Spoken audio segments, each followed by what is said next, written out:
Je vous invite à prendre votre copie de la parole de Dieu et l'ouvrir avec moi dans le livre de l'Exode, au chapitre 4. Prenez votre copie de la parole de Dieu et ouvrez-la dans Exode au chapitre 4. Si vous n'avez pas de Bible dans vos mains et que vous aimeriez suivre avec nous dans une copie physique de la parole de Dieu, je vous invite à lever la main là où vous êtes, puis un bénévole va vous prêter une Bible. Et si vous n'avez pas de Bible à la maison, c'est un cadeau qu'on vous fait. On aimerait que vous la gardiez et que vous puissiez lire la parole même lorsque vous êtes à la maison. Donc, si vous voulez qu'on vous prête une Bible, qu'on vous donne une Bible ce matin, faites juste garder votre main bien haut dans les airs et un bénévole va vous en prêter une.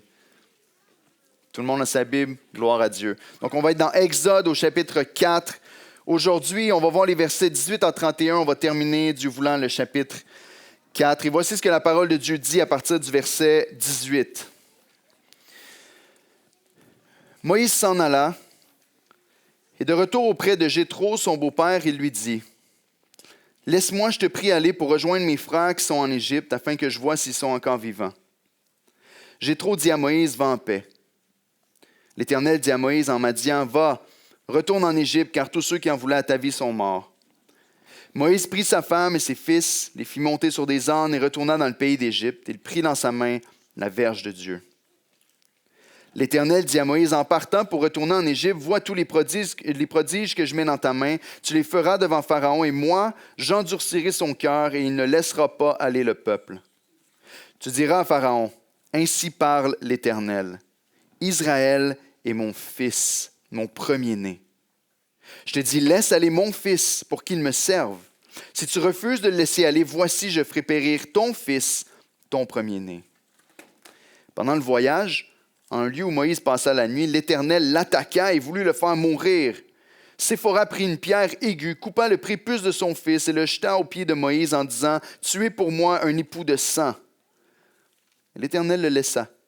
C'est alors qu'elle dit, « Époux de sang à cause de la circoncision. » L'Éternel dit à Aaron, « Va dans le désert au-devant de Moïse. » Aaron partit, il rencontra Moïse à la montagne de Dieu, il le baisa.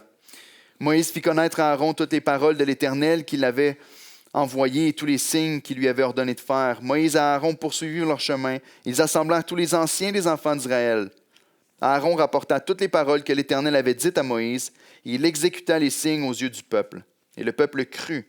Ils apprirent que l'Éternel avait visité les enfants d'Israël, qu'il avait vu leur souffrance, et ils s'inclinèrent et se prosternèrent. Voici la parole de Dieu pour nous aujourd'hui. Avec un passage un peu étrange, un passage un peu spécial pour plusieurs qui interprètent la parole de Dieu, ils vont dire que ce passage-là est le plus compliqué ou le plus mystérieux de tout le livre de l'Exode. Et pour nous, c'est un peu étrange. Et il y a plusieurs enfants qui sont ici ce matin, donc on va être prudent dans la manière dont on en parle. Mais c'est un passage qui est important, très important même en ce qui concerne le salut et notre appel en tant qu'enfant de Dieu.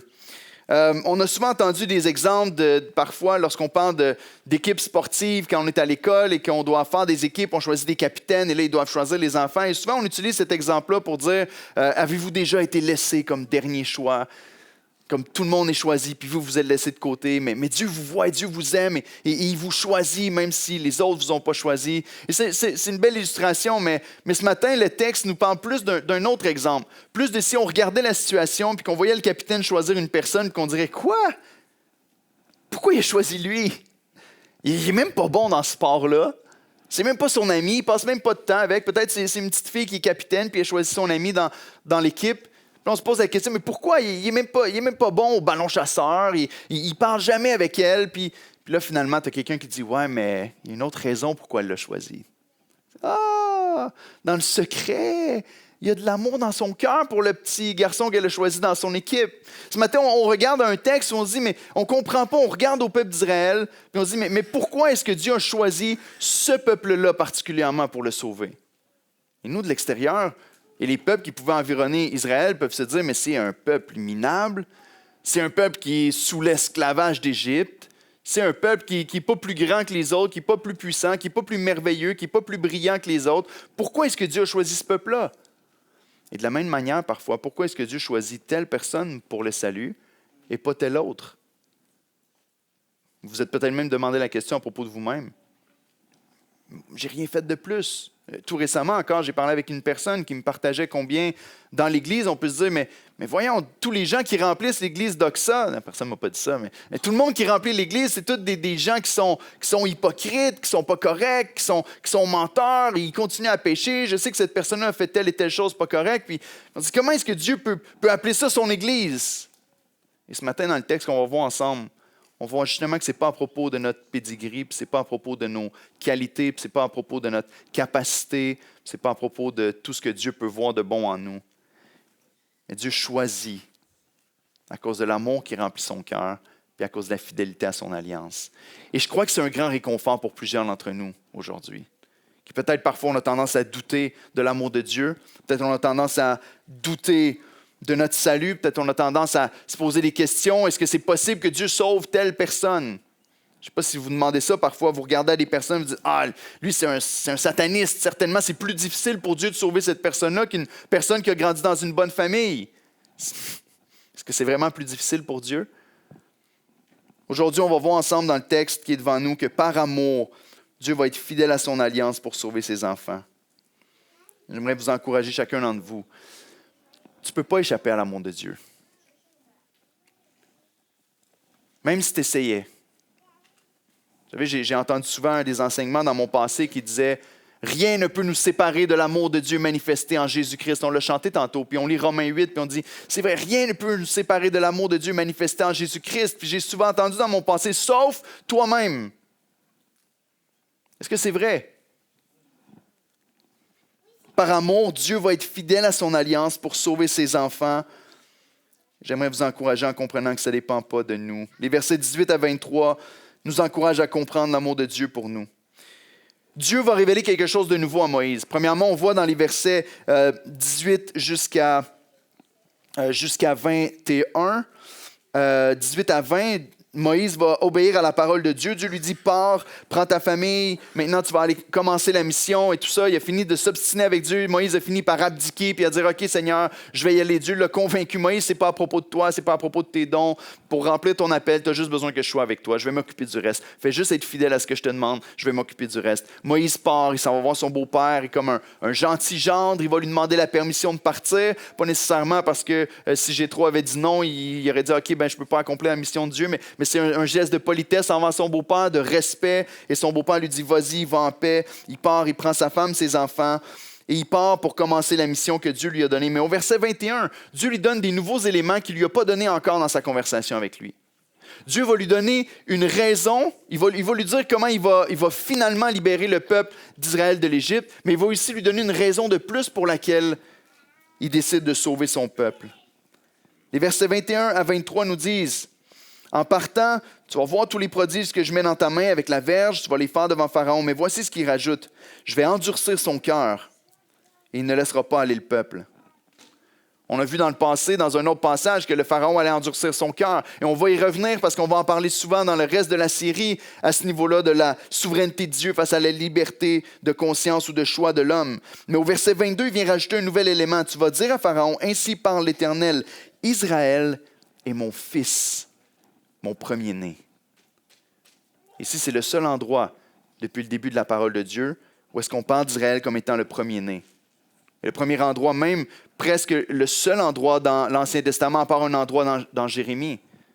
Laisse aller mon fils, mon premier-né, en s'adressant, en parlant du peuple de Dieu. Il va dire, laisse aller mon fils à Pharaon pour qu'il me serve, qu'il m'adore. Mais si tu refuses de le laisser aller, voici, je vais faire périr ton fils, ton premier-né. Dieu révèle ici à Moïse un nouvel aspect de sa relation avec son peuple et un nouvel aspect de sa relation avec Pharaon. Il dit, Moïse, lorsque tu vas parler à Pharaon, il faut que ce soit clair. Il existe seulement 2 catégories de personnes sur toute la terre. Ceux qui sont mes enfants et ceux qui ne le sont pas. Ceux qui sont mes enfants et ceux qui sont les enfants du monde. Ici, parmi tout le peuple qui habite en Égypte, Dieu va dire, il y a mon fils, mon peuple, il y a le fils de Pharaon, et on sait à la fin de l'histoire, parce que pour plusieurs d'entre nous, on a lu le reste de l'Exode, que tous les premiers-nés d'Égypte vont périr. Et ici, c'est important pour Dieu de communiquer à Moïse que le fondement de son action, La fondation pour laquelle Dieu décide de sauver son peuple et d'intervenir en sa faveur, ce n'est pas parce que son peuple est extraordinaire ou merveilleux, mais il décide de le sauver parce que c'est son fils, son premier-né. Dieu est en train de parler du peuple comme ayant une relation filiale, comme on dit, une relation familiale avec son peuple. Une relation d'amour intime qui est beaucoup plus grande que juste « je vais prendre ces personnes-là au hasard et je vais décider de les sauver », mais Dieu dit « c'est mon fils, mon bien-aimé », ou plutôt mon premier-né. Dieu définit son peuple avec une expression qui est nouvelle, qui est unique et qui est des plus tendres. Seulement en Jérémie 31, on répète ça, un peu dans un contexte similaire. Et Dieu a dit à Moïse qu'il aime son peuple comme un père aime son fils. Et c'est important à comprendre pour nous. La parole de Dieu nous enseigne très clairement qu'il n'y a personne qui est sauvé à cause de ses grands exploits puis parce qu'il se démarque au milieu des autres. La raison pour laquelle on est choisi, la raison pour laquelle on est sauvé, c'est parce que Dieu pose ses regards sur nous et dit « Je t'aime comme un fils, comme mon enfant ». Il y a une expression qui est utilisée dans Osée 11 au verset 1, où est-ce que Dieu va, à travers son prophète, rappeler un peu ce concept-là en disant « Quand Israël était jeune », il parle de ce moment-là exact où Moïse est en train de vivre. « Quand Israël était jeune, je l'aimais et j'appelais mon fils hors d'Égypte. » Et Osée vient nous donner un petit peu de clarté, il vient nous expliquer qu'est-ce que Dieu veut dire lorsque Dieu appelle Israël son premier-né et son fils. Ce que Dieu veut dire, c'est que Dieu aime. C'est que Dieu aime. Et le fondement du salut, c'est l'amour de Dieu envers nous. Et très souvent, on pense l'inverse. Très souvent, on a l'impression, la raison pourquoi Dieu m'aime, c'est parce que j'ai choisi de le suivre. Est-ce que la Bible enseigne ça, même dans le Nouveau Testament? Non. Je vous le répète et je vous l'ai déjà répété ici à l'Église, mais le verset le plus connu du monde, Jean 3,16, nous dit le contraire. « Car Dieu a tant aimé le monde qu'il a donné son Fils unique, afin que quiconque croit en lui ne périsse pas, mais qu'il ait la vie éternelle. » L'amour de Dieu est le fondement de la rédemption. Dieu choisit dans sa grâce d'aimer comme ses propres enfants un peuple qu'il ne cherchait pas et de les sauver. Et ce qui est rassurant là-dedans, c'est de savoir que si Dieu sauve le peuple d'Israël, pas sur la base de ses œuvres ou de ses actions, mais sur la base de son amour tout simplement, qu'est-ce que le peuple d'Israël peut faire pour se disqualifier de l'amour de Dieu? Et c'est la même question pour nous. Lorsqu'on réalise que Dieu nous choisit, nous appelle son fils ou sa fille, seulement sur la base de son amour envers nous, parce qu'il a choisi de nous aimer. C'est rassurant, non, de se dire, OK, ça veut dire qu'il n'y a rien vu nécessairement en moi qui pouvait me qualifier pour être choisi parmi ses enfants, mais il a choisi de m'aimer. Des fois, on dit l'expression, on ne choisit pas sa famille. C'est mon frère, je suis obligé de l'aimer. C'est mes parents, même tes enfants. Tu décides de faire des enfants et tu as des enfants, tu ne choisis pas comment ils vont être, à quoi ils vont ressembler, tout ça. Malgré qu'aujourd'hui, il y a des gens qui le font d'une certaine manière. Mais normalement, Dieu te donne un enfant et tu le vois, il grandit dans ta maison et tu l'aimes parce que c'est ton enfant. Et Dieu dit, je vous aime, pas parce que vous êtes un grand peuple ou un peuple extraordinaire, mais tout simplement parce que je vous aime. Et Moïse va rappeler ça au peuple d'Israël, même en Deutéronome 7, au verset 8. Versets 7 et 8, l'Éternel va leur dire, je vous ai choisi, pas parce que vous êtes un grand peuple, car vous êtes le moindre de tous les peuples. Et au verset 8, il va dire, mais parce que l'Éternel vous aime, parce qu'il a voulu tenir le serment qu'il avait fait à vos pères. L'Éternel vous a fait sortir par sa main puissante, vous a délivré de la maison de servitude, de la maison de Pharaon, roi d'Égypte. Du début à la fin, la parole de Dieu nous enseigne que la raison pour laquelle on est sauvé, la raison pour laquelle on est délivré, qu'on est amené vers la liberté, c'est à cause de l'amour de Dieu. Puis c'est rassurant que ça ne dépend pas de nos bons coups. Ce que ça signifie, c'est que ça veut dire que tu n'as jamais été plus ou moins aimé par Dieu. Est-ce que vous comprenez ça? Combien ça peut changer nos journées? Combien ça peut changer notre vie de tous les jours? Parce que parfois, tu peux te lever, tu es en retard au travail, tu commences à te préparer rapidement, tu n'as pas le temps de prendre un temps dans la lecture de la parole de Dieu ou la prière, tu embarques dans la voiture, tu te dépêches à aller au boulot, tu arrives au boulot, l'action commence rapidement, tu es occupé toute la journée, tu reviens à la maison le soir, tu as toutes les tâches qui t'attendent avec la famille, la maison, tu finis par te coucher dans ton lit le soir, puis d'avoir passé aucun temps avec le Seigneur, puis dire « Ah Seigneur, sûrement que tu m'aimes un peu moins aujourd'hui. » C'est faux! Parce qu'il ne t'a jamais aimé à cause des choses que tu fais. Comprends-tu? Le Seigneur t'aime parce qu'il a choisi de t'aimer. Et lorsqu'on est chrétien, parfois on oublie cette chose-là. Lorsqu'on est chrétien, parfois on essaie de... On dit oui, je suis sauvé par la grâce de Dieu, je suis sauvé par l'amour de Dieu, mais je continue dans ma propre force par contre. Je suis sauvé par l'amour de Dieu, mais je persévère par mes propres efforts puis par ma propre force. Au moment où on cesse de s'émerveiller, qu'on est aimé de Dieu tout simplement parce qu'il a choisi de nous aimer, c'est le moment où on commence à avoir des idoles probablement dans notre vie et commencer à s'appuyer sur notre propre force. La question importante est, est-ce que tu as goûté à l'amour du Père? Ou est-ce que tu es son enfant? Lorsqu'on regarde à la prophétie d'Osée 11.1, le disciple de Jésus, Matthieu, a écrit dans son évangile en Matthieu 2.15, il a ramené cette prophétie-là qui a été faite par Osée pour l'appliquer directement à Jésus. Lorsque Jésus est né, il y a aussi un roi qui voulait faire mourir tous les jeunes hommes du pays, tous les jeunes garçons de 2 ans et moins. Hérode a voulu faire mourir tous les jeunes garçons de 2 ans et moins. Il y avait la mort qui régnait sur le peuple et Dieu a envoyé son fils Jésus en Égypte avec sa famille. Et ensuite, Matthieu va nous dire, lorsqu'il quitte l'Égypte pour aller vivre à Nazareth, il resta jusqu'à la mort d'Hérode afin que s'accomplisse ce que le Seigneur avait annoncé par le prophète. J'ai appelé mon fils hors d'Égypte. On regarde à ça, mais on se dit, mais comment Matthieu interprète l'Écriture ici? Matthieu voyait un lien clair. Dans l'Exode, Matthieu était capable de voir, parce qu'il était habité du Saint-Esprit, qu'il y avait une prophétie qui était faite, il y avait un exemple, une illustration qui était donnée à travers le peuple d'Israël pour dire, oui, il y a le peuple de Dieu, oui, il y a le Fils de Dieu. Dieu appelle son peuple mon fils, mon premier-né. Mais ça pointait vers quelque chose de plus grand. Ça pointait vers le Fils de Dieu, le premier-né qui allait venir plus tard. Jésus-Christ qui est le Fils de Dieu. Et à son baptême, lorsque Jésus s'est fait baptiser, on voit que Jésus rentre dans l'eau du baptême. Et lorsqu'il se fait baptiser, la voix se fait entendre du ciel. Le Père dit, « Voici mon Fils bien-aimé en qui j'ai mis toute mon affection. » Ce que Matthieu est en train d'enseigner dans son évangile, c'est qu'il y a une nouvelle exode qui est en train de prendre place. C'est que l'Ancien Testament est vraiment accompli en Jésus-Christ. Lorsqu'on regarde au peuple d'Israël, on peut comprendre que pour eux, savoir, si on leur posait la question, comment tu fais pour savoir si tu es sauvé? Comment tu fais pour savoir si tu appartiens réellement à Dieu? Il aurait dit, c'est mon sang. Je suis un des fils d'Israël. J'appartiens au Fils de Dieu. J'appartiens au peuple choisi de Dieu. Je suis un des fils d'Israël parce que j'ai le bon sang et je suis né dans la bonne famille. Et peut-être certains enfants sont ici, peut-être vous avez grandi dans l'Église et vous avez la même mentalité. Je suis sauvé parce que je suis né dans la bonne famille. C'est des chrétiens, c'est des gens qui vont à l'Église. Et parce que mes parents sont chrétiens et qu'on va à l'Église, je suis sauvé moi aussi. Le Nouveau Testament nous montre celui qui est vraiment mon fils, c'est Jésus-Christ. Dans le Nouveau Testament, on se pose la question, comment tu fais pour savoir si tu es sauvé? La réponse, ce n'est pas parce que j'ai le bon sang qui coule dans mes veines, mais parce que le bon sang a coulé à la croix pour moi. Je suis sauvé parce que Christ est réellement le premier-né. Christ est la vraie Israël. Pour savoir si tu étais sauvé dans l'Ancien Testament, tu disais « j'appartiens à ce peuple ». Pour savoir si tu es sauvé dans le Nouveau Testament, c'est « j'appartiens à Jésus-Christ ».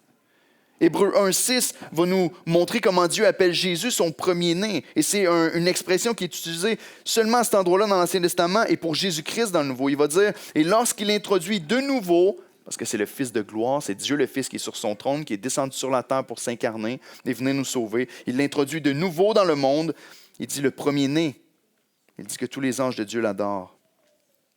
Jésus est clairement présenté dans le Nouveau Testament comme étant ce nouvel Israël. Dieu est en train de révéler à Moïse, je vais sauver mon peuple. Mon peuple, c'est mon fils, c'est mon premier-né. Puis ensuite, on n'entend pas parler jusqu'à la prophétie. Et ensuite, la prophétie est interprétée dans le Nouveau Testament pour dire Jésus-Christ est ce fils bien-aimé. Jésus-Christ est ce premier-né. Et en Galates 3.26, on nous confirme. Car vous êtes tous fils de Dieu. Comment? Par la foi en Jésus-Christ. Et lorsqu'on regarde au texte et qu'on regarde dans la révélation que Dieu donne à Moïse, ici, on peut se poser beaucoup de questions. On se dit, OK, mais ici, il a choisi Israël. Pasteur, attention. Ici, il a choisi le peuple d'Israël comme étant son peuple. Et pour être sauvé, il fallait appartenir à son peuple. Le texte qui suit et le reste du texte, qui est un peu étrange pour nous avec ce que Dieu qui attaque Moïse et la circoncision qui prend place, c'est un peu étrange pour nous. Mais le texte qui suit avec l'histoire un peu bizarre nous révèle que ce n'est pas tout Israël qui est Israël. Dieu vient reprendre Moïse pour lui montrer, Moïse, attention, c'est vrai que tu as le bon sang qui coule dans tes veines, c'est vrai que j'ai choisi ce peuple-là, mais tous ceux qui appartiennent au peuple d'Israël ne sont pas nécessairement mon peuple. il y a une ligne de sang qui sépare ceux qui sont fils de Dieu et ceux qui sont fils du monde. La première chose qu'on voit dans le texte, c'est que Dieu aime son peuple comme un père aime son fils. Il va assurer sa liberté, il va assurer sa protection. Mais deuxièmement, Dieu révèle à Moïse envers Pharaon que pour avoir tué les fils hébreux, en les jetant dans le fleuve, comme on a vu il y a quelques semaines, pour garder son fils Israël en esclavage et pour refuser finalement, à la dernière plaie, de laisser aller son fils Israël, Dieu va faire périr son fils, son premier-né. On l'a répété souvent, mais le livre de l'Exode, ce n'est pas un combat entre deux forces égales. C'est une moquerie de la puissance des hommes. Dieu se moque de la puissance de l'Égypte en disant « Pharaon, que vous appelez un Dieu, n'est absolument pas de taille contre le vrai Dieu d'Israël. C'est ton fils ou mon fils. Laisse aller mon fils ou ton fils meurt. » Et à la fin, c'est ce qui va arriver. Le Pharaon va endurcir son cœur, va se rebeller contre Dieu, va dire « Non, non, non, non, je ne vais pas laisser aller ton fils. » Et Dieu va faire tomber le jugement. Mais une des choses qu'on va voir ensemble lorsqu'on va être rendu à la dernière plaie, c'est que lorsque le jugement tombe sur le peuple en Égypte, ce n'est pas juste les enfants d'Israël qui sont voués à la mort. Mais la mort vient pour régner sur tout le monde, et même les fils d'Israël. Ce n'est pas juste les fils des Égyptiens plutôt qui sont voués à la mort, mais même les fils d'Israël. Parce que tous sont voués à la mort. Le destructeur s'en vient et Dieu va dire à son peuple, la seule manière dont les enfants d'Israël ne vont pas périr comme les enfants des Égyptiens, c'est s'il y a une ligne de sang sur le cadrage de la porte. S'il y a un agneau qui est sacrifié. Puis on va en parler quand on va être rendu là. Mais il y avait une démarcation claire entre les fils de Dieu et les fils de l'Égypte. La démarcation, c'était une ligne de sang. Ceux qui appartiennent à Dieu vont être couverts, mais le jugement allait tomber sur tout. Dieu annonce à Moïse le coup de grâce qui va faire plier les genoux du roi. Il va faire une déclaration très importante. Pour ses enfants, il y a une promesse de délivrance et de vie. Mais pour ceux qui ne sont pas ses enfants, ce qui les attend, c'est un jugement, puis une destruction, puis la mort. Donc, soit tu es fils de Dieu, soit tu ne l'es pas. D'un côté, c'est la liberté et la vie. D'un autre côté, c'est le jugement et la mort. Mais encore une fois, comment tu fais pour savoir que tu es vraiment un des fils ou une des filles de Dieu? Comment tu fais pour savoir que tu appartiens à la bonne famille? Ici, est-ce que Dieu est en train de dire à Moïse que tous les Israélites vont mériter la vie en eux-mêmes? Moïse connaissait la réponse, en réalité. Mais le problème, c'est qu'il ne la prenait pas au sérieux. Et Dieu va devoir lui enseigner d'une manière un peu difficile. Mais la question qu'on se pose à chacun de nous, c'est toi, est-ce que tu es certain que tu es sauvé et protégé du jugement? Dieu va rappeler à Moïse dans la suite, dans les versets 24 à 26, que c'est par grâce qu'il est sauvé seulement. Regardez avec moi les versets 24 à 26. Et mon deuxième point va vous sembler très bizarre à première vue, mais deuxièmement, fais-toi baptiser. C'est pas déjà fait. Fais-toi baptiser. Versets 24 à 26. On nous dit, pendant le voyage, à un lieu où Moïse passa la nuit, on n'a aucune idée c'est où. Il est parti de Madian pour aller vers l'Égypte. On ne sait pas encore où est-ce qu'il se trouve. L'Éternel l'attaqua et voulut le faire mourir. Séphora prit une pierre aiguë, coupa le prépuce de son fils et le jeta aux pieds de Moïse en disant, « Tu es pour moi un époux de sang. » Et l'Éternel le laissa. C'est alors qu'elle dit époux de sang à cause de la circoncision. Puis on se dit, mais qu'est-ce qui se passe ici? Moïse quitte l'Égypte, s'en va avec sa famille pour obéir à l'appel de Dieu sur sa vie, puis Dieu l'attaque. Mais voyons, Dieu, c'est bipolaire, qu'est-ce qui se passe? Qu'est-ce qui se passe? Pourquoi est-ce que Dieu vient attaquer Moïse ici? Et pour être honnête, quand on lit le texte, il n'y a pas grand-chose qui s'éclaire. Dieu l'attaque sur le chemin.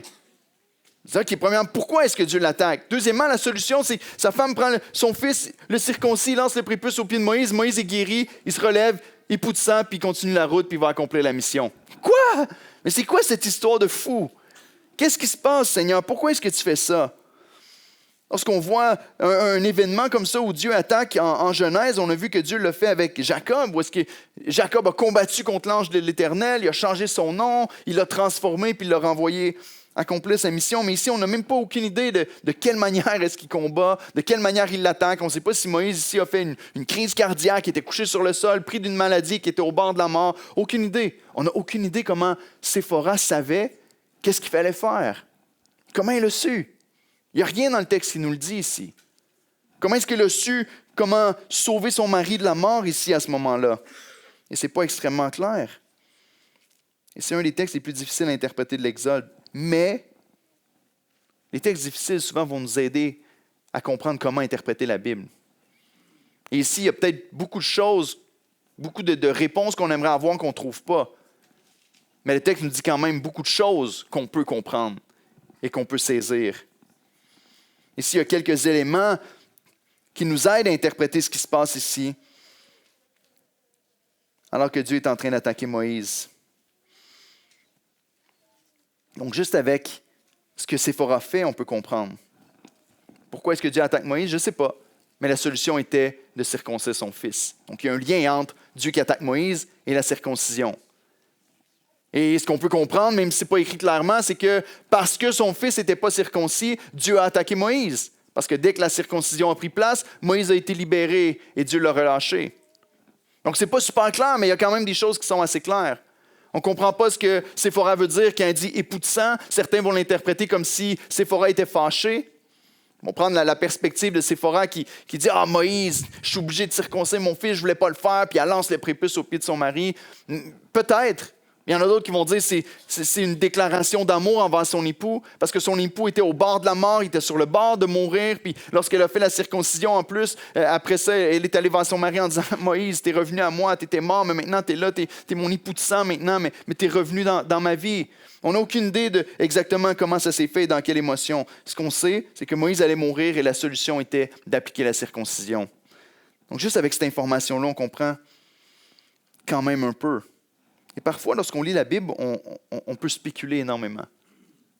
Parfois, lorsqu'on est chrétien, on peut avoir toutes sortes d'approches pour essayer de comprendre ce que Dieu veut faire dans notre vie, non? Est-ce que vous avez déjà demandé à Dieu de vous donner un signe? Si vous riez, ça veut dire oui, hein? Déjà fait ça? Seigneur, si c'est la femme de ma vie, fais que quelqu'un dise le mot vert dans les prochaines minutes parce qu'elle a les yeux verts. Personne n'a fait « Ah, c'était niaiseux, je vais demander une autre sorte de signe. » C'est vrai, hein? On demande des signes au Seigneur comme ça. Parfois, et en étant pasteur jeunesse pendant plusieurs années, je pense qu'une des choses que j'ai entendues le plus souvent, c'était des jeunes filles qui venaient me voir en me disant ça. Je suis intéressé à un jeune homme, il n'est pas chrétien, mais j'ai demandé à Dieu de me montrer puis de me donner un signe si c'était correct quand même de fréquenter ce gars-là. Pour vrai, c'est la chose que j'ai entendue probablement le plus souvent dans le ministère. Il n'est pas chrétien ou il n'est pas chrétien, mais j'ai demandé à Dieu de me donner un signe, puis si c'était vraiment une bonne personne pour moi, qui puisse m'amener un burger dimanche, je ne sais pas. Puis là, finalement, la personne le fait, puis là, il est comme « Ah, wow, Dieu m'a donné un signe, je sais que c'est la personne pour moi. » Mais guys, il y a des choses que tu n'as pas besoin d'avoir de signes pour répondre à ta question, parce que Dieu nous a donné sa parole. Puis il y a des choses très souvent, lorsqu'on se pose des questions comme ça et qu'on dit « Dieu, donne-moi un signe », moi j'aimerais dire souvent « Mais commence par lire la Bible, puis si jamais il ne répond pas à ta question, tu lui demanderas des signes. » Mais Dieu est clair sur avec qui on doit se mettre en couple, on doit partager notre foi, on doit vivre selon les principes de Dieu. Dieu est clair avec plusieurs décisions. « Seigneur, montre-moi si je dois tromper sur mes impôts cette année. » Moi, Seigneur, si je dois faire ceci ou cela, la Bible est claire sur tellement de choses. Et ici, on se pose des questions avec Séphora. Pourquoi il fait ça? Mais parce que Genèse a été écrit avant. Et Dieu avait parlé à Abraham. Et Dieu avait donné un signe clair à Abraham de qui faisait partie de son peuple et qui ne faisait pas partie de son peuple. En Genèse 17, les versets 13 à 14, il est dit ceci. Dieu parle à son serviteur Abraham, le père de la foi, il lui dit, on devra circoncire celui qui est né dans la maison et celui qui est acquis à prix d'argent. Et mon alliance sera dans votre chair, une alliance perpétuelle. Un mâle incirconcis, qui n'aura pas été circoncis dans sa chair, sera exterminé du milieu de son peuple. Il aura violé mon alliance. Je veux dire, on ne le voit pas dans le texte. On n'a pas une voix de Dieu qui dit, Séphora, ton mari va mourir, tu dois circoncire ton fils. Mais ils connaissaient la parole de Dieu qui leur avait été révélée. Déjà, c'est Moïse qui écrit aussi les livres de Genèse. Ils connaissaient ce qui avait été donné au père Abraham. Un mâle qui n'est pas circoncis allait être exterminé du milieu du peuple. Moïse est le serviteur que Dieu a choisi pour libérer son peuple. Il s'en va pour apporter la parole de Dieu et pour encourager le peuple à mettre leur confiance en Dieu et dire, il y a beaucoup de choses qui vont se passer pour vous. Vous allez être vraiment challengés. Ça va être difficile avec les Égyptiens. Vous allez quitter, vous allez devoir mettre votre foi en Dieu lorsqu'on va être dans le désert. Et pourtant, lui n'est pas en train d'obéir à la parole de Dieu. Il y avait une ligne claire qui était tracée, les fils de l'alliance. J'ai fait une alliance avec vous et le signe de l'alliance va être dans votre chair et son propre fils était à l'extérieur de l'alliance. Voici comment Tim Chester l'explique. Il dit, la circoncision était le signe de l'alliance de Dieu avec son peuple. Au sein de cette alliance se trouve la grâce et la vie. En dehors de l'alliance, c'est le jugement et la mort. Mais le propre fils de Moïse est incirconcis et donc du mauvais côté de la ligne. Moïse, tu t'en vas pour me servir, tu t'en vas pour appeler mon peuple à mettre leur confiance en moi, et toi, tu ne le fais pas à ce moment-ci. Une des choses que ça nous dit aussi, c'est que ceux qui sont au sein du peuple d'Israël et qui n'ont pas la marque de l'alliance ne sont pas réellement fils de Dieu. Comprenez-vous? Il y a plus que le choix d'un peuple ici. Mais même au sein du peuple, c'est ceux qui ont vraiment fait alliance avec Dieu et qui sont vraiment entrés dans cette alliance par le signe de l'alliance de la circoncision donnée à Abraham, étaient ceux qui étaient sauvés. Dieu a donné un signe pour marquer son alliance avec son peuple. Et ceux qui n'ont pas ce signe, ne sont pas son peuple. La question pour nous, lorsqu'on regarde à ça, ce n'est pas de se dire est-ce qu'on est circoncis ce matin, mais es-tu du bon côté de la ligne?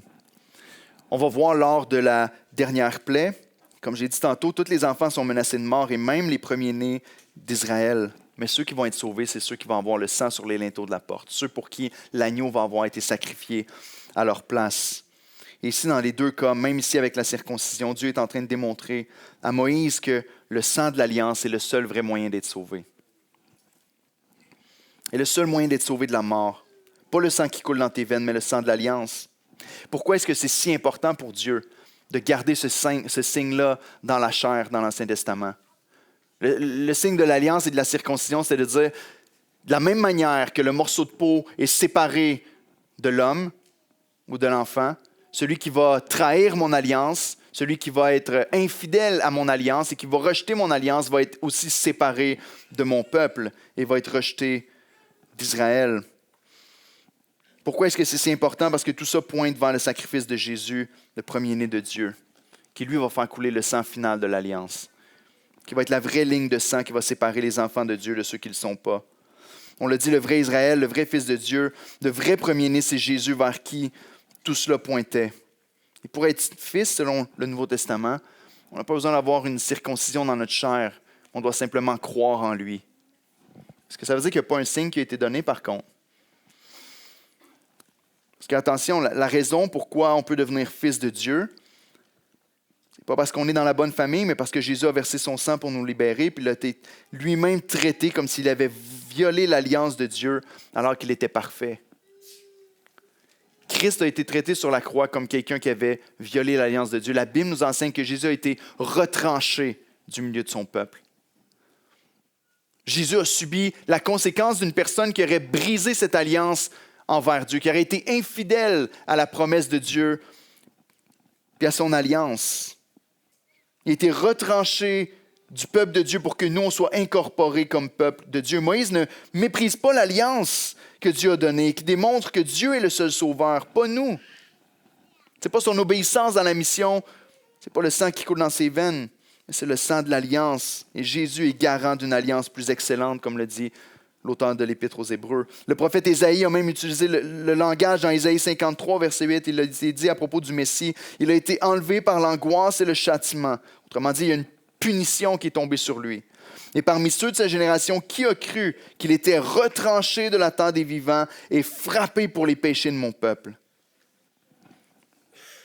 Lorsqu'on parle de ce que Jésus vient accomplir à la croix, on réalise que lui-même a été retranché, que nous, on n'a plus besoin de retrancher une partie de notre chair parce que Christ a tout accompli à la croix. Ça pointait vers lui et Christ l'a accompli pleinement. Lui a été retranché pour que nous, on ne le soit pas. Dieu a maintenu sa part de l'alliance en offrant son propre Fils, premier-né, en sacrifice. Voyez-vous la différence avec l'histoire des Égyptiens?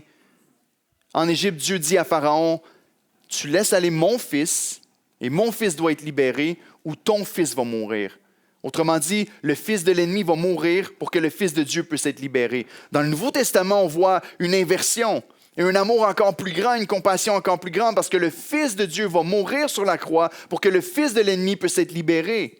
Dans Éphésiens, on va nous dire que nous étions tous de leur nombre auparavant. On était tous des enfants des ténèbres, voués à la colère de Dieu.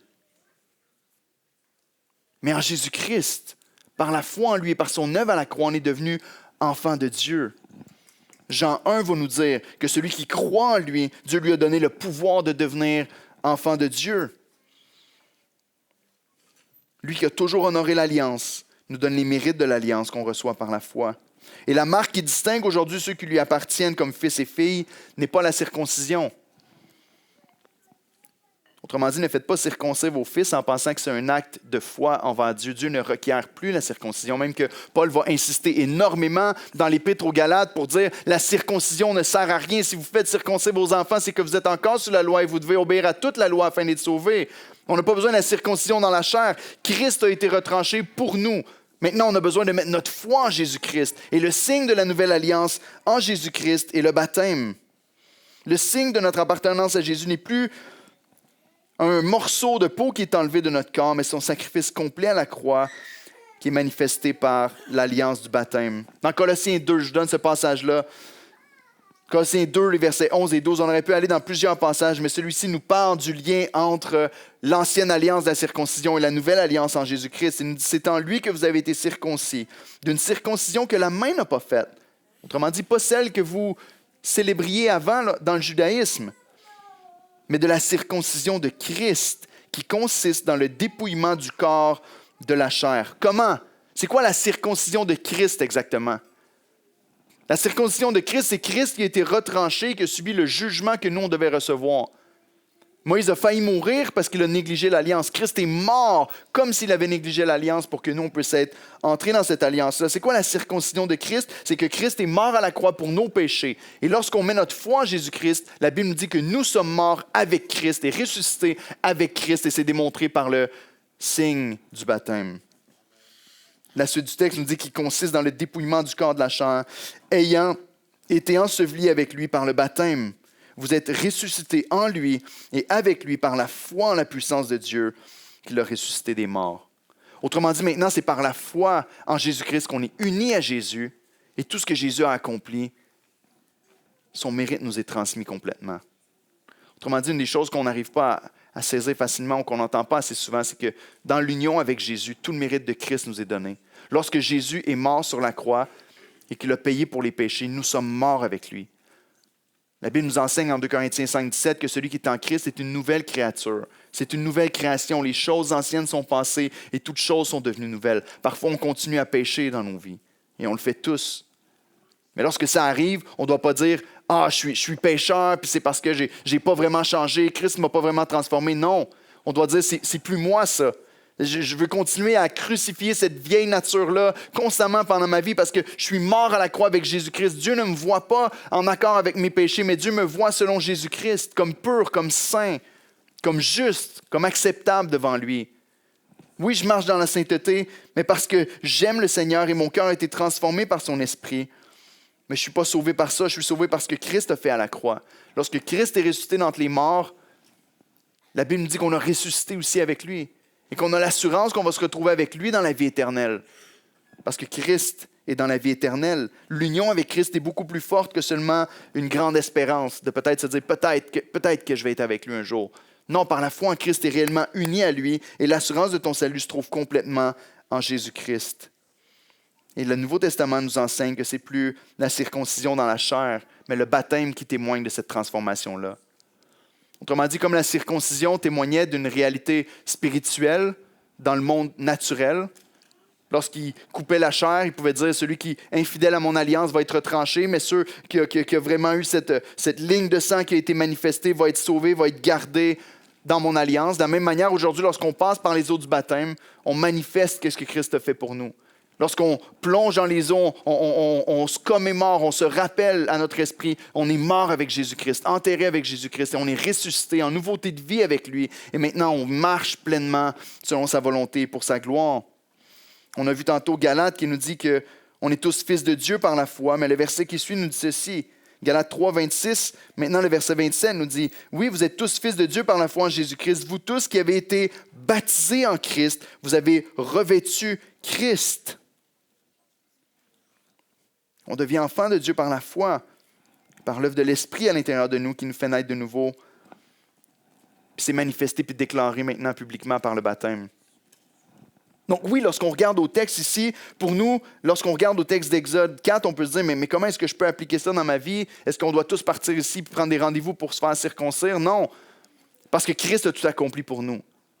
Mais la question est, si Christ a vraiment changé ton cœur, si tu es vraiment né de nouveau en Jésus-Christ, si tu sais que Christ a payé pour toi à la croix, si tu sais que tu es dans son alliance, pas parce que tu fais les bonnes choses, puis parce que tu as gagné la faveur de Dieu, mais parce que tu comprends que Jésus a pris ta place, qu'il a payé le prix, qu'il a subi le jugement et qu'il te transfère sa justice et que tu peux être appelé enfant de Dieu parce que lui est le premier-né qui a été séparé pour que toi, tu puisses être accepté. Si tu crois ces choses-là, mais Dieu t'appelle à passer par les eaux du baptême. Pas pour dire, je vais être sauvé si je passe par les eaux du baptême. On sait que le baptême ne sauve pas de la même manière que certaines autres religions vont l'enseigner. Le larron sur la croix, on sait tous c'est son histoire. Il n'a pas été baptisé, il était cloué sur la croix puis il est allé directement au paradis avec le Seigneur. Mais le Seigneur va nous enseigner dans sa parole que tous ceux qu'on fait des disciples avec eux en Matthieu 28, il va dire, allez, faites de toutes les nations des disciples. Comment? Les baptisant au nom du Père, du Fils et du Saint-Esprit. Que chacun puisse porter cette marque de l'alliance avec moi. Passer à travers les eaux du baptême pour déclarer publiquement, c'est mon enfant, c'est mon disciple. Et enseignez-leur à observer tout ce que je vous ai prescrit. C'est le premier engagement qu'on fait devant Dieu, c'est de dire, Seigneur, je vais obéir à ta parole, je vais me faire baptiser, je vais entrer dans cette alliance avec toi en réalisant que lorsque je me fais baptiser, je suis en train de déclarer, ce n'est pas par mes œuvres, ce n'est pas par mon talent, ce n'est pas par ma grande sagesse, mais c'est par l'œuvre de Christ seulement qui a été crucifié pour moi et qui me sauve. Donc Dieu ne va peut-être pas te corriger ce matin en disant tu n'es pas encore circoncis, mais peut-être qu'il va te parler ce matin en disant je pense que c'est temps pour toi de passer par les eaux du baptême. Parce que c'est le signe de mon alliance avec toi. Et c'est la marque qui définit ceux qui sont mes enfants et ceux qui ne le sont pas. La nouvelle alliance nous montre que le peuple de Dieu, ce n'est pas à propos d'une ethnie ou d'une circoncision physique. Et Dieu le montrait à Moïse même dans le temps. Parce que tout Israël n'était pas Israël, mais seulement ceux qui étaient dans son alliance. Mais c'est une marque de l'Esprit qui nous habite, d'un cœur changé, qui est rendu visible par le baptême. C'est un épisode bizarre ici en Exode, mais tellement important, parce que Moïse s'apprêtait à partir. Et comme si les choses qu'elle a enseignées allaient s'appliquer seulement au peuple et pas à sa propre famille, Dieu lui dit, attends. Tu n'es pas à part, Moïse. Toi-même, tu dois vivre et appliquer ma parole et démontrer le signe que le salut appartient à l'Éternel, et pas à toi.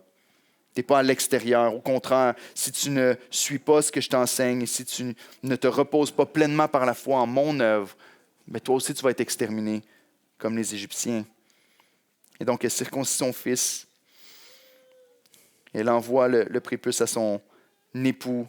Peut-être que c'est juste un signe, encore une fois, on peut lire beaucoup de choses là-dedans, mais c'est tout simplement que c'est lui qui aurait dû le faire et c'est lui qui est malade et comme une situation de cause à effet. Mon fils est circoncis maintenant, mon mari est guéri parce qu'on a obéi à la parole de Dieu. Et Dieu est en train de montrer à Moïse, c'est vrai, je vous sauve seulement sur la base de mon amour et par amour, je vais laisser aucun de mes enfants se perdre, je vais vous protéger, vous garder jusqu'à la fin. Mais normalement, si on est sauvé, si on est né de nouveau, on va chérir le signe de l'alliance. Témoignage public de Christ. Et lorsqu'on est baptisé, déjà, on peut se dire, mais pour moi, le message ne me dit pas grand-chose parce que ça fait longtemps que j'ai été baptisé et que je marche avec le Seigneur. Peut-être que c'est vrai, mais est-ce que tu continues dans ta marche avec le Seigneur de t'appuyer sur le Seigneur pour ton salut? Vous savez, lorsqu'on regarde à l'Église et qu'on dit, c'est une bande de crottés, c'est tous des gens pas bons et tout ça, mais moi, je ne vais pas essayer de défendre ça, hein? Lorsqu'on me dit ça, je vais dire, vous savez quoi, vous avez raison. Mais on est toute une bande de crottés qui dépendent de Jésus. On est toute une bande de pas bons, une bande de gens qui ne sont pas qualifiés, qui sont incapables d'avancer dans la vie par eux-mêmes. Vous savez, quand je suis devenu chrétien, au début, on disait « Éric, t'es faible, t'as besoin d'un Dieu, c'est parce que t'es faible. » Et avant, ça me choquait, puis maintenant, je dis « T'as raison à 100%. » Ça prend juste le bon moment ou la bonne occasion pour que tu réalises que tu l'es toi aussi. On est incapable de se sauver nous-mêmes. On a besoin d'un sauveur. Et oui, on est faible. Et oui, on met toute notre confiance en Christ. Mais est-ce que dans ta marche avec Dieu, il est venu un moment où tu as commencé à prendre les choses entre tes propres mains? Le Seigneur a donné un signe, encore une fois, pour se rappeler constamment devant nos yeux que le salut dépend de lui. Il nous a donné la communion. On a pris le repas du Seigneur ensemble la semaine passée. Peut-être que tu as déjà été baptisé, mais encore une fois, à chaque fois qu'on prend le repas du Seigneur, le Seigneur nous rappelle qu'on dépend de son sang. C'est son sang de l'alliance qui nous permet d'être acceptés devant Dieu. Et donc, encore une fois, lorsqu'on passe une mauvaise journée ou une mauvaise semaine, on ne doit pas se dire « je viens de perdre mon salut cette semaine ». « Oh non, je viens de regagner mon salut parce que j'ai eu une bonne semaine cette semaine ». Non, tout dépend du sang de l'alliance qui a été versé pour nous en Jésus-Christ. Lorsqu'on prend le repas du Seigneur, on se rappelle encore, ce n'est pas à propos de moi, c'est à propos de Dieu, c'est à propos de Christ qui a pris ma place et qui me sauve. Donc, le témoignage public est de dire Christ est vraiment mon roi, Christ est vraiment mon trésor et je veux vivre maintenant pour lui. Moïse ici ne devait pas mettre sa confiance en lui-même, il ne devait pas négliger le signe de l'alliance parce que ça allait être tellement précieux pour le reste de la vie de tout le peuple d'Israël. Ils vont le voir encore à travers plusieurs signes. Mais Israël ne pense pas que tu es sauvé parce que tu es au-dessus des autres peuples. Et ne pensons pas que nous sommes supérieurs. C'est une des choses les plus tristes lorsqu'en tant que pasteur ou prédicateur, on parle constamment des gens qui sont à l'extérieur comme étant des imbéciles ou des pas bons, sans réaliser qu'on était tous du même nombre et qu'on n'est pas meilleurs que les autres. Mais Dieu nous fait grâce. Ceux qui sont chrétiens depuis plus de 30 ans peut-être, ou ça fait peut-être plusieurs années que vous connaissez le Seigneur, et vous pouvez regarder dans votre mémoire à tous ceux que vous avez connus dans les églises dans lesquelles vous êtes passés auparavant, puis vous dire « Wow, il y a tellement de gens qui ne sont plus avec le Seigneur aujourd'hui. Puis moi, je suis encore avec lui. Je suis tellement meilleur que tous ces gens-là qui ont quitté l'Église. Amen? Non, dites pas Amen à ça. Non, la réalité, c'est que ce n'est pas une question d'être meilleur que l'autre, c'est une question de grâce. Et tant que tu le réalises, tu vas garder un cœur d'adoration envers Dieu. Seigneur, merci pour ta bonté et ta fidélité. Merci d'avoir gardé ton alliance. Et merci parce que tu me promets que rien ne va me séparer de l'amour de Dieu manifesté en Jésus-Christ. J'aime bien cette illustration-là des gens de différentes religions qui vont se présenter devant Dieu un jour et que la question va leur être posée, « Pourquoi est-ce que tu peux entrer dans le paradis? » On a écouté une prêche récemment avec mes fils samedi passé où est-ce que cette illustration-là était donnée encore. Puis j'ai dit, je me rappelle à quel point c'est vrai et que c'est bon. Et le musulman peut se tenir devant Dieu, puis Dieu va lui poser la question, pourquoi est-ce que tu peux entrer dans le paradis? Il va lui dire, parce que j'ai été fidèle au Coran. Lorsque je faisais des mauvaises actions, j'ai donné des offrandes, j'ai fait des bonnes choses, j'ai gagné des points. Et à la fin, je pense que quand je regarde à ma vie, j'ai plus de côtés positifs et de bonnes actions que de mauvaises. Et donc, je vais pouvoir me présenter devant Allah et être accepté puis avoir tout ce qui vient avec. Puis on va aller voir une autre personne dans une autre religion, comme l'hindouisme. Je me suis abstenu de telles choses et de telles choses, et j'ai négligé la chair pour pouvoir considérer le spirituel. Et plusieurs vont donner plusieurs réponses, puis le chrétien va se présenter devant Dieu, puis Dieu va lui dire, pourquoi est-ce que je devrais te laisser entrer dans le paradis? Puis il va dire, j'ai rien en moi-même. J'ai continué à pécher, je t'ai déshonoré, j'ai essayé de marcher devant toi avec droiture, je t'aime, Seigneur, mais je ne sais pas pourquoi, il n'y a rien en moi qui pourrait me qualifier pour entrer. Mais Jésus dit que je peux.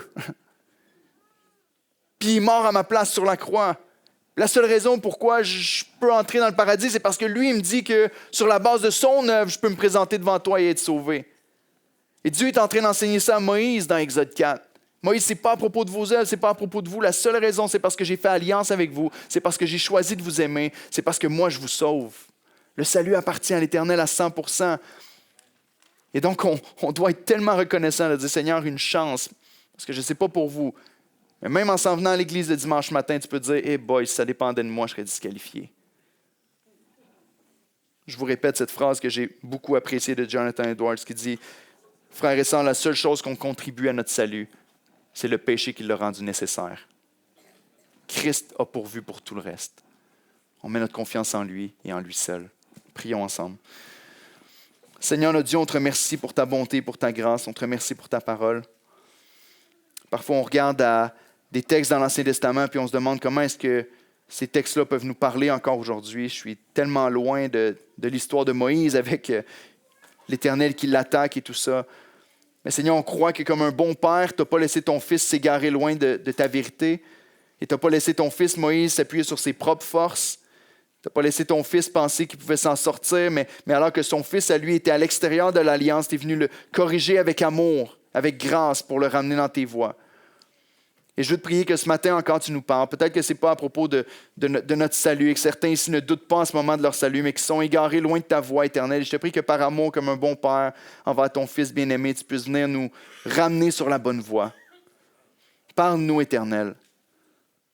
Parle-nous. Je te prie qu'on puisse s'appuyer complètement sur toi, que celui qui est découragé ou qui regarde à sa vie et qui se dit « Je ne suis pas un bon chrétien, je ne fais pas toutes les bonnes choses, je ne coche pas toutes les cases », au lieu de repartir d'ici découragé ce matin et abattu, puisse repartir avec un cœur qui est fortifié, qui est encouragé en disant « Seigneur, je suis tellement reconnaissant de savoir que tout dépend de toi et tu m'aimes, pas à cause des bonnes choses que j'ai faites, mais parce que tu as choisi de m'aimer, simplement. » La parole nous dit que tu prouves ton amour envers nous. Parce que lorsqu'on était encore des pécheurs, Christ est mort pour nous. Seigneur, on veut avoir des cœurs qui vivent devant ta face avec amour, avec reconnaissance, et en s'appuyant 100% sur toi. Merci de faire ton œuvre dans nos cœurs. Merci de nous rassurer que tu nous sauves au final, malgré nous. Et fais-nous des gens qui sont capables de refléter aux gens qui sont à l'extérieur la grandeur de ton amour et de ta fidélité. Amen.